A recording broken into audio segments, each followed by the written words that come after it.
Welcome to this presentation of St. Matthew's Cathedral Arts. I'm so glad you've joined us.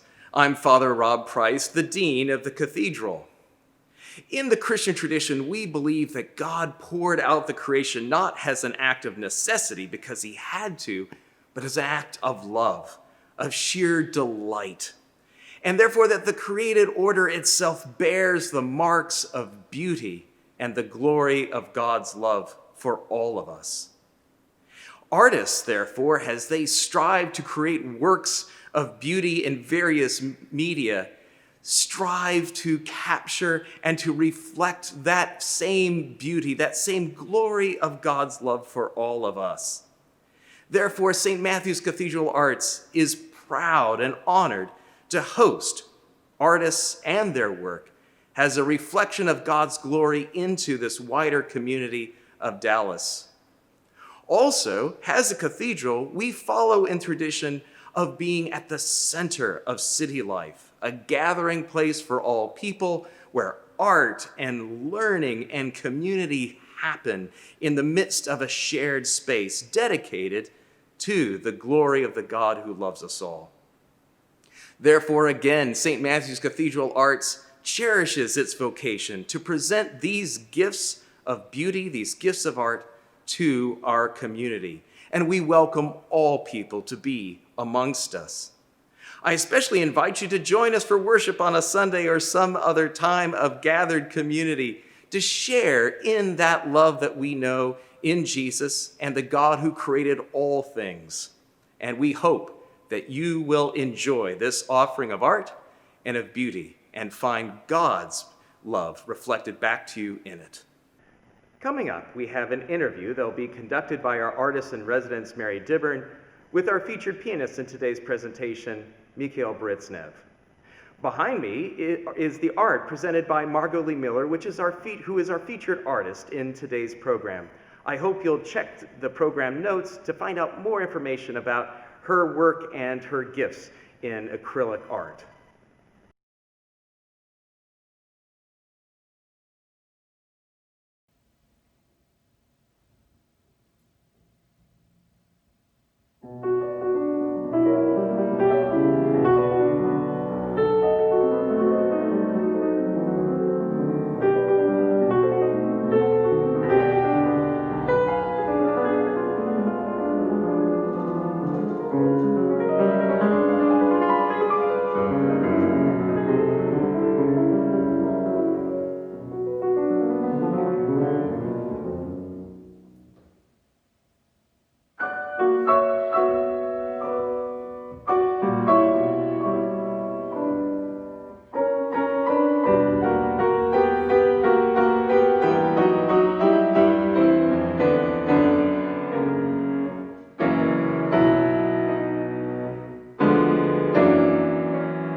intermission of this beautiful concert, and the first thing I'm going to do is ask you to give me a Russian lesson and tell me the correct pronunciation of your name. Mikhail Berestnev. Mikhail Britsnev? Berestnev, yes. Beautiful. And we're very glad to have you here today at St. Matthew's Cathedral, and I want to thank the Cathedral for hosting us, and thank Dean Rob Price and everybody at the Cathedral. Thank our videographers, Jordan Hammonds and Ryan Lescali, for organizing this wonderful filming session. And especially thank you for agreeing to play this concert for us. We were talking a little while ago about this program and the fact that this music is big. I consider it to be big, romantic style piano music. And then we look at the list of the composers. We just heard César Franck and Maurice Ravel. Franck died in 1890, Ravel died in 1937. After the intermission, we'll hear a piece by Medtner and Rachmaninoff, and they both died in the mid-20th century. So this tradition of the grand piano music goes on well into the 20th century.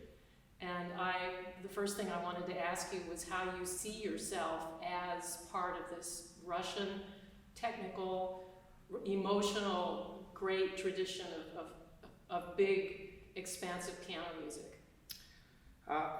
It's wonderful. It's wonderful to be part of these traditions, and I hope I still continue those traditions and try to represent them in a good way, in the best way that I can do, and hopefully people like this style of playing also that I represent. But program is very diverse, as you can see, and first part contains music of César Franck, who considered as French composer, but he is Belgian, has Belgian roots, and Ravel, also French composer, but with Spanish roots. So it's all combined in kind of like a mixture of things. So it's cultures and flavors combined together. And the first half represents French, and the second half represents Russian. But also Russian music has so many influences and so many connections with France and also with Germany. And so it goes on, and you don't really know where it starts and where it ends, so it always continues. Do you feel that some of the teachers you selected led you in a certain way to select certain kinds of music that particularly were good for you emotionally or good for your imagination as a young man? Definitely. Especially I think with Rachmaninoff the most. His music has been very dear to me from very early age, and since the very first time I heard his second concerto, third concerto, it became just part of mine, and I always had a desire to be able to learn and to grow into a level that will lead me to the possibility and ability to perform his music, whether it's with orchestra or it's chamber music or it's solo. It always touches my heart by much, and he has been a great influencer in my, how I perceive music and how I see it, and lots of things I discovered from his repertoire. I wonder if the desire to play certain music helps you develop the technical ability to do that. I guess sometimes you choose also specific repertoire based on some technical needs that you have to need to build.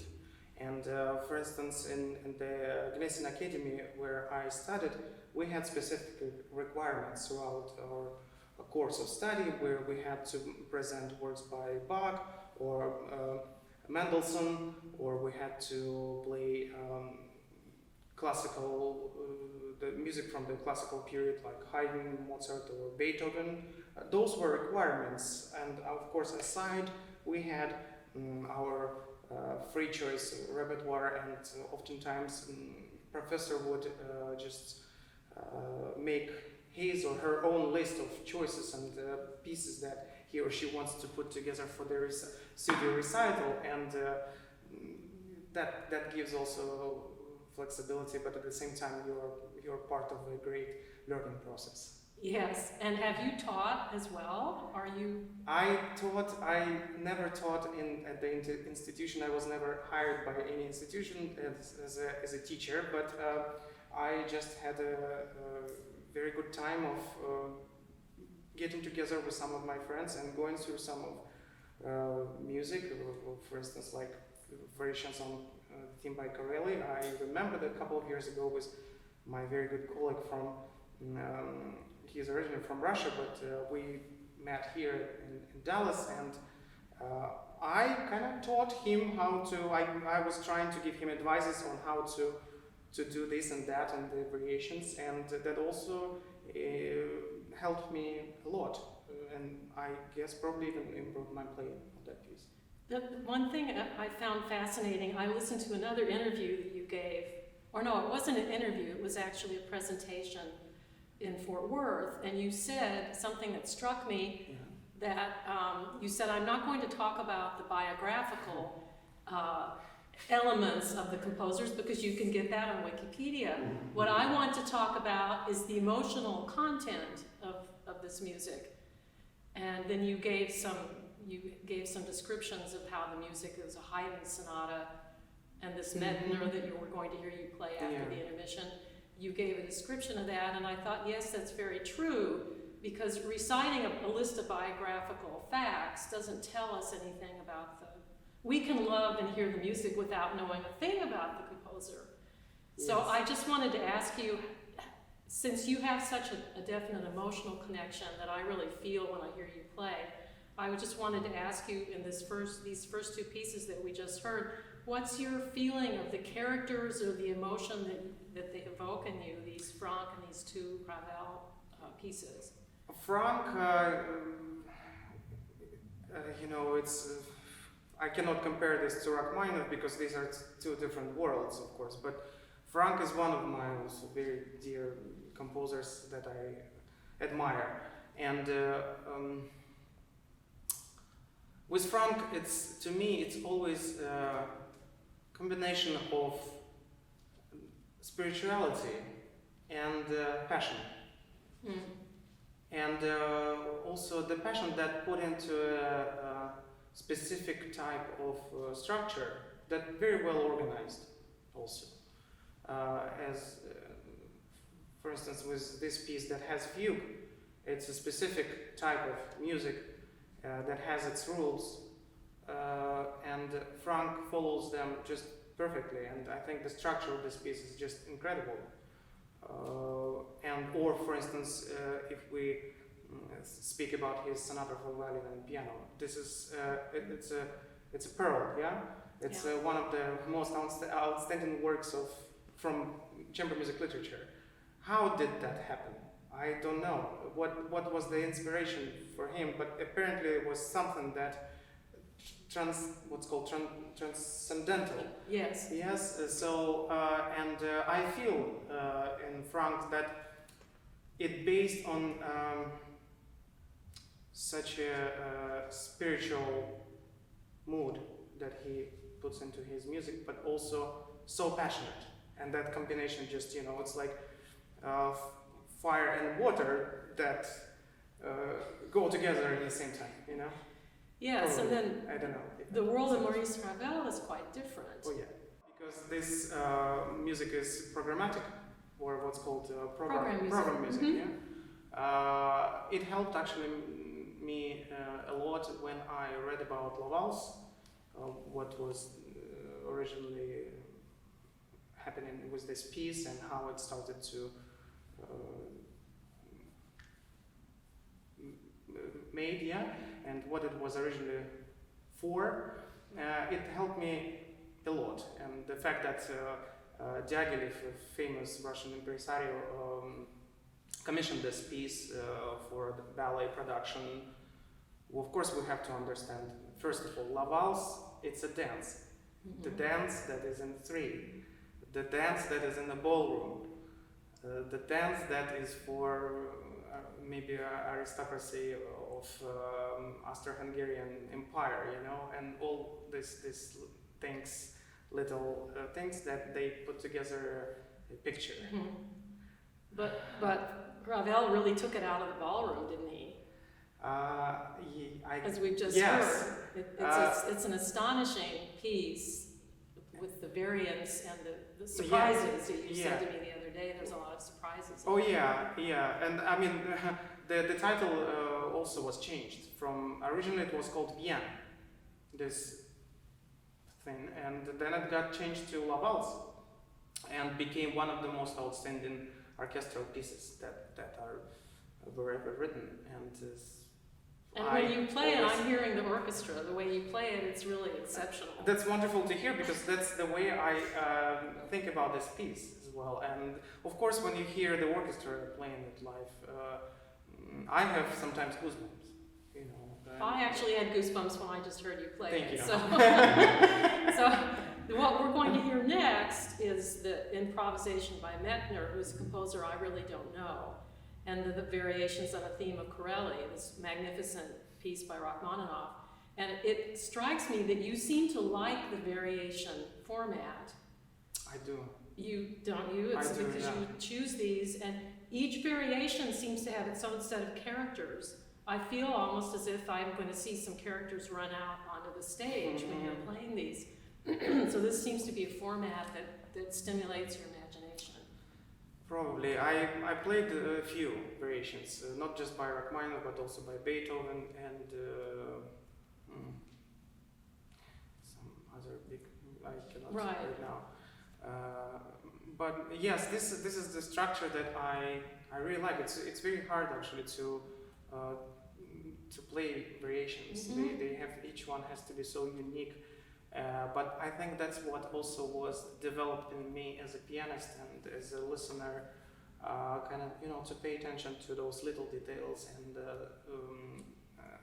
textural changes, you know, how they change also, at the same time, how they can be combined as a unit. Yes. You know. Well, I'm fascinated by the way you play these pieces. I'm anxious for our audience to hear it, because it's a lot of pianists flee from variations because they find them so hard to make them interesting, but you seem to bring out the colors in each variation. It's really, really it's wonderful to hear. And first improvisation, it's also theme with variation. I mean, yeah, you'll hear that.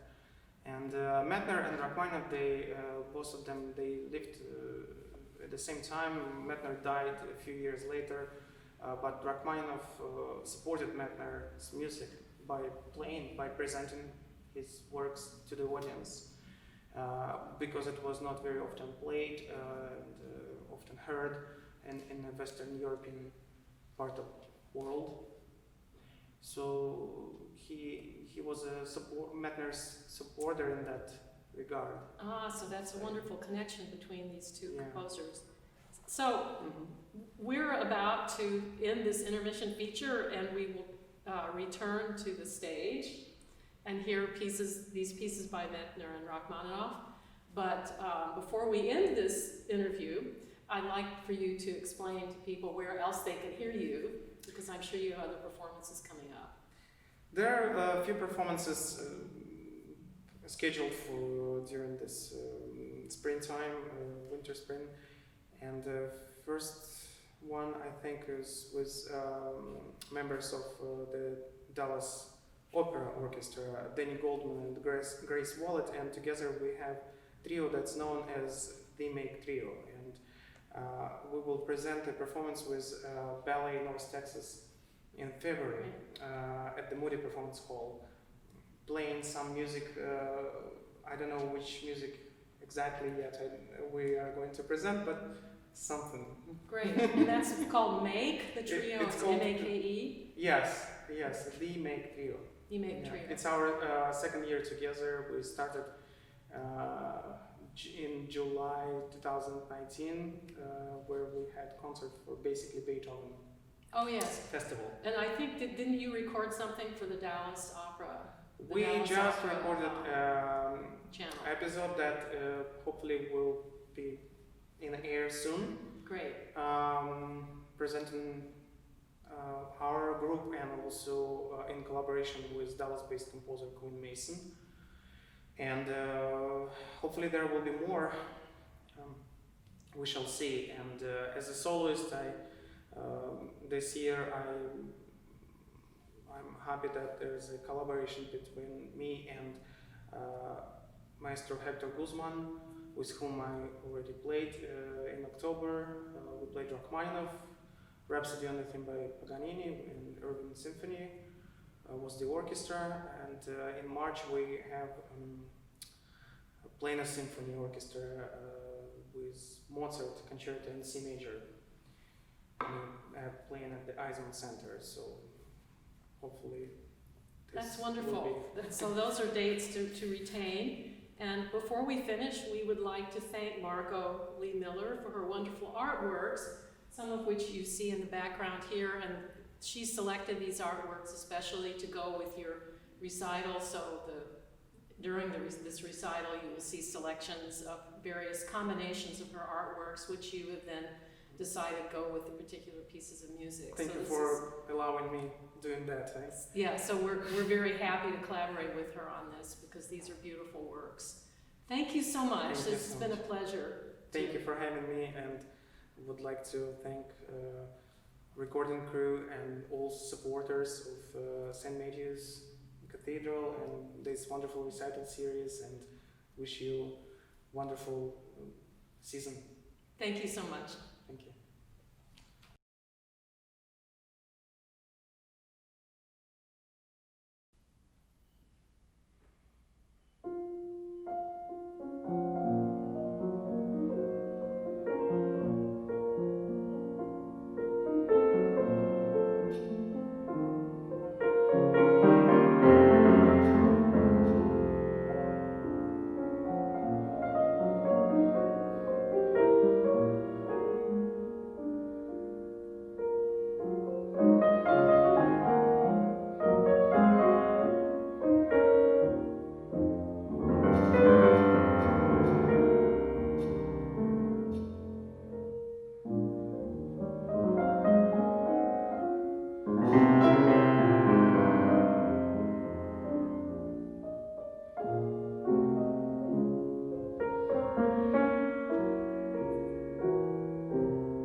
I'm so glad you joined us for this presentation of St. Matthew's Cathedral Arts. I hope that you have been blessed by its beauty. And until we see you again, until we can join together once again, I pray that God would bless you as well. Take care.